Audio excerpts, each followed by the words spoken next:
Disparu depuis le 27 mars dernier, le corps de Karine Esquivillon a été retrouvé sans vie. Son mari, Michel Pial, a avoué l'avoir tuée, selon les révélations de nos confrères du Parisien, qui dévoilent également l'ignoble subterfuge du mari pour rassurer leurs enfants quant à la disparition de leur mère. C'est une nouvelle affaire de disparition inquiétante qui a ému la France. En mars dernier, Karine Esquivillon, mère de 5 enfants, disparaît brutalement. Selon son mari, Michel Pial, son épouse de 54 ans a quitté le foyer familial de façon totalement volontaire. À plusieurs reprises, il a demandé à son épouse de lui donner un signe de vie et de rentrer à la maison. Mais, voilà que depuis quelques jours, l'étau autour du mari s'est resserré. En effet, ce mercredi 14 juin, Michel Pial, 51 ans, a été placé en garde à vue par la section de recherche de Nantes. Et selon les informations de nos confrères du Parisien, l'homme est passé aux aveux. Le corps sans vie de Karine Esquivillon retrouvé en effet, dans la nuit du 15 au 16 juin 2023, Michel Pial a reconnu avoir tué son épouse par arme à feu.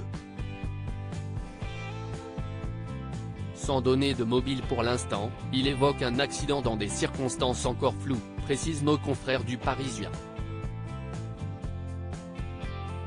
Après être passé aux aveux, Michel Pial a également indiqué le lieu où il s'est débarrassé du corps de sa femme, un bois de Vendée. Karine Esquivillon, sans vie, a alors été retrouvée par les enquêteurs. Ce vendredi 16 juin, il va être présenté à des juges d'instruction pour enlèvement et séquestration ainsi que meurtre. Des aveux qui confirment ainsi les doutes des enquêteurs. En effet, de nombreux éléments ont fait converger les suspicions des gendarmes vers Michel Pial. Les enquêteurs se sont rendus compte que le téléphone de Karine Esquivillon a été éteint et rallumé plusieurs fois entre le 27 mars et le 9 avril, période à laquelle la mère de famille était déjà introuvable. Et à chaque fois, le téléphone portable de son mari bornait à proximité.